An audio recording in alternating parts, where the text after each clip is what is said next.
meeting when this happens, because that's the only way that he's going to be, I guess, be honest, let's just be plain spoken. This is an unprecedented situation we're in, where we have a president of the United States who misstates things, doesn't tell the truth on a fairly regular basis. I mean, you could look, Obama said things that weren't true, George W. Bush said things that weren't true, but the scale of this is much, much different. And Jackie, Ryan talked about it being a challenge for reporters, folks around this table. How much of a challenge is it for Donald Trump, or is he kind of Teflon Don in terms of the truth and facts? It's got to be so confusing if it's hard for us. It's got to be doubly confusing and this is our job, right? For Americans who are just trying to figure out what's going on. And that also, because when he's saying he's the only arbiter of information and fact, and then he's misstating facts, some things that are very simple facts, that can't help him in the long run. But I don't know that out there they're obsessing about every single time that he doesn't tell the truth. But I think when it comes to the big promises, if he doesn't deliver, it's going to be a problem. Yeah. And one of the things he's talking about now, pushing back on this media narrative that's out there about the chaos in the White House. Time magazine had a very interesting cover, a very different cover than his Person of the Year cover, and here it is. So here he is, the animated version, papers flying everywhere, his hair flying everywhere. Jackie, you were saying that the artist apparently said that the hair was the hardest part to do in that rendering.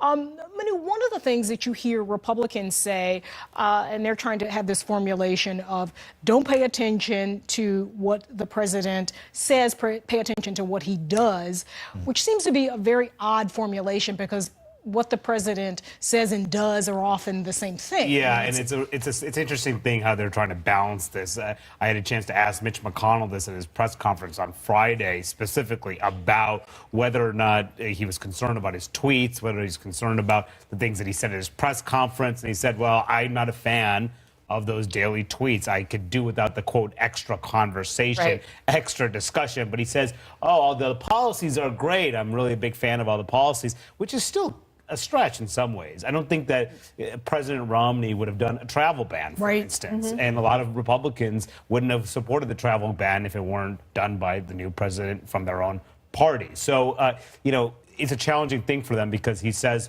all these things, but they're trying to tune out the noise as much as they can, but the noise is a big distraction. Right. And part of it is the chaos, part of it is the leaking. Here is Roger Stone with his take on what's going wrong in the White House.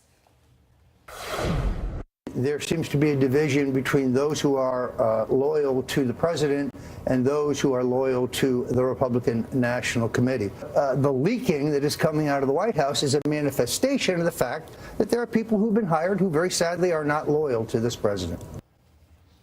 I can't imagine who he's talking about. Republican National Committee, maybe Ryan Priebus, Julie. I mean, look, covering this White House is just so fascinating because you have the White House staff, and then you have kind of the Trump circle that exists outside the White House that is very effective at getting their perspective into stories. And you have to remember, Trump himself, if you look at his campaign and you look at his business record, he actually likes to have these rivalries about him praising one advisor in front of someone else, taking sides with someone inside a meeting, then switching it the other way around the next day. This is part of his approach. Whether that translates into success in governing, I think, is a huge open question, because if you don't have your White House teams working in coordination when you have, to Jackie's earlier point, an unexpected crisis that pops up. Which we haven't seen yet. It makes what is already a difficult job that much harder. Yeah. Game of Thrones White House.